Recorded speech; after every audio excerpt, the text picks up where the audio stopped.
Welcome to మన Bheemili news. గత ప్రభుత్వం తీసుకున్న కొన్ని నిర్ణయాల వల్ల తెలుగు భాషకు అన్యాయం జరిగిందని ఉప ముఖ్యమంత్రి పవన్ కళ్యాణ్ అన్నారు. గురువారం నాడు విజయవాడలోని తెలుగు భాష దినోత్సవ వేడుకలు ఘనంగా నిర్వహించారు. ఈ సందర్భంగా ప్రసంగించిన పవన్ కళ్యాణ్ చెరిపోయింది. దీనిని కొన్ని దశాబ్దాలుగా ఒక్కొక్కరు బదులు కొడుతూ వచ్చారు.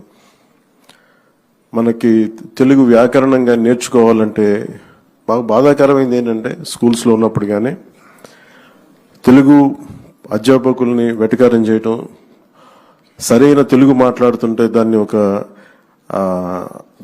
దానివల్ల ఏదో ఒక కామెడీ, ఒక వినోదం కలిగించే విధంగా ఉంది తప్ప నిజంగా తెలుగు భాష తాలూకు ఔన్నత్యం కానీ దాని గొప్పతనం కానీ అది చాలా పాపులర్ దీంట్లో తగ్గిస్తూ వచ్చాం. మనం అక్కడ మనందరం కూడా దీంట్లో బాధితులమే. కేవలం పోయిన ప్రభుత్వం ఒక్కటే బాధ్యత కాదు, మనలో ప్రతి ఒక్కరికి మన భాషని గౌరవం చూపించాల్సిన బాధ్యత మనందరి మీద ఉంది. ఇది నిజంగా చాలా దుస్థితి. ఎన్నిసార్లు మాట్లాడుకున్నా మనం నిజంగా గిడుగు వెంకటరామమూర్తి గురించి వారి గురించి ఎంతమందికి ఇప్పుడున్న వర్తమాన ఈ కంటెంపరీ గ్రూప్ తెలియకపోవచ్చు యువతకి. ఆయన గురించి చదివినప్పుడల్లా ఎంత కదిలిపోతుండే. అసలు ఉదాహరణ చెప్పాలంటే గిడుగు రామమూర్తి గారు అసలు తెలుగు పండితులు కాదు. ఆయన ఇంగ్లీష్ టీచర్, ఆయన హిస్టారియన్. ఆయన విద్యార్థులకి హిస్టరీ ఆంగ్లం నేర్పించిన వ్యక్తి. ఆయన తెలుగు భాష మీద అసలు ఆయన దృష్టి పెట్టలేదు.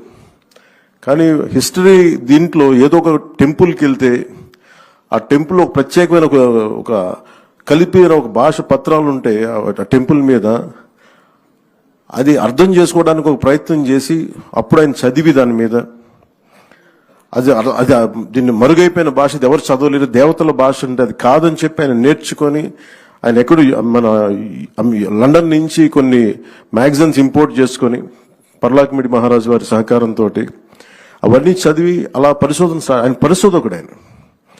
అలాగే గిడుగు వెంకటరామమూర్తి గురించి చెప్పాలంటే ఆయన మామూలు పోరాట యోధుడు కాదు.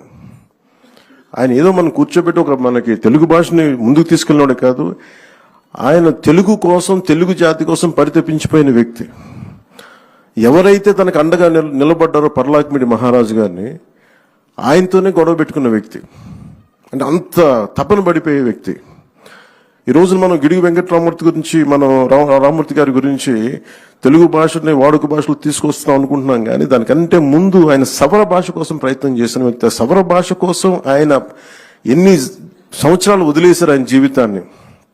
ఆయన సొంత నిధులు ఖర్చు పెట్టి అసలు టోటల్గా ఎవరు కలవకూడదు, సవర్లతో కలవలేము, కొండ జాతి వాళ్ళతో పని లేదు.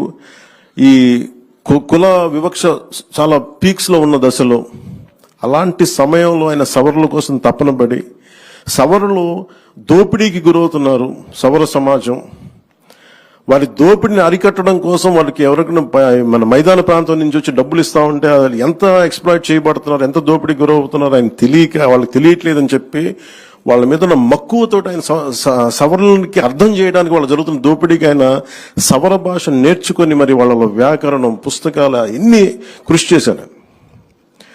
అలాంటి వ్యక్తి, అలాంటి మహానుభావుడు. అలాగే ఆయనకి ఎవరికైతే అండగా ఉన్నారో తెలుగు భాష కోసం, లేదంటే మనకి ఈ వరిసాలో కలిసిపోతుంది పర్లాకిమిడి, నేను విడిపోవాలి నేను చెప్పి మేము ఆంధ్రాలోనే ఉండాలని ఒక ప్రయత్నంతో ఆయన చేసిన ప్రయత్నం పర్లాకిమిడి మహారాజు వారి కోపానికి కారణమైంది. ఆయన స్నేహాన్ని కూడా వదులుకున్నారు. అలాగే ఆయన ఎన్ని మాటలు పడ్డారంటే దుష్ట చతుష్టయం అని చెప్పి దాంట్లో ప్రత్యేకించి మన గురజాడ అప్పారావు గారు, గురజాడ అప్పారావు గారు, అలాగే శ్రీనివాస అయ్యంగారు గురించి అనేవాళ్ళు అంటే సరిగ్గా దాన్ని తమిళం తెలుగు మాట్లాడే శ్రీనివాస అయ్యంగారు, ఏట్స్ అంటే ఒక ఇంగ్లీష్ వ్యక్తి, అలాగే గురజాడ గారు, గిడుగు, వీళ్ళందరినీ దుష్ట చతుష్టయం అని చెప్పి ఎన్ని మాటలు పడ్డారు వాళ్ళందరూ. కేవలం వాళ్ళు కోరుకుంది మనం మాట్లాడే భాషని మనకి ఇది మామూలు వాడుక భాషని మామూలు సాహిత్యంలో రావాలని ఒక తపన.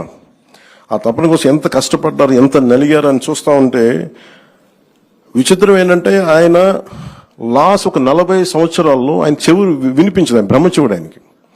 అది కూడా ఎందుకు జరిగింది అంటే ఆయన సవర భాష కోసం సవరణల కోసం భాష లిపి తయారు చేయడం కోసం ఆయన ఎక్కడో అడవుల్లోకి వెళ్ళి అక్కడ కూర్చొని జబ్బు పడి మలేరియా వచ్చి అక్కడ క్వినైన్ అనే టాబ్లెట్స్ తీసుకొని దానివల్ల వినికిడి శక్తి కోల్పోయి ఆయన తెలుగు భాష ఉద్యమం అంతా ఆయనకి ఈ బ్రహ్మచెవుడితోటే ఆయన చేశారు ముందుకి.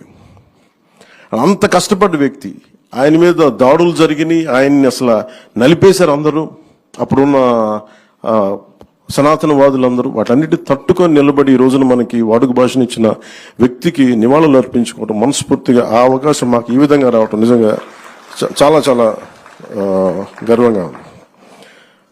ఈ గిడుగు వెంకటరామూర్తి గారి ఈ తెలుగు భాషా దినోత్సవాన తెలుగు భాషకి ముందు భాష మాట్లాడే వాళ్ళని గౌరవించాలి. తెలుగు భాష ఎలా బతుకుద్ది అంటే భాష మాట్లాడే వాళ్ళని గౌరవించాలి. ముందస్తులో ఫ్రంట్ లైన్లో ఉన్నది తెలుగు భాష అధ్యాపకులు. ముందు తెలుగు భాష అధ్యాపకులకి ముందు ప్రతి ఒక్కరూ గౌరవం తెలియజేయాలి. స్కూల్స్లో కానీ కాలేజెస్లో కానీ. ఇంకా చెప్పాలంటే మాతృభాషను బోధిస్తున్న వాళ్ళకి జీతభత్యాలు ఎక్కువ ఉండాలి, ప్రభుత్వం నుంచి కూడా ఎక్కువ సహకారం ఉండాలని మనస్ఫూర్తిగా కోరుకుంటున్నాను. అలాగే మొన్న ఒక తెలుగు పండితులు విజ్ఞప్తి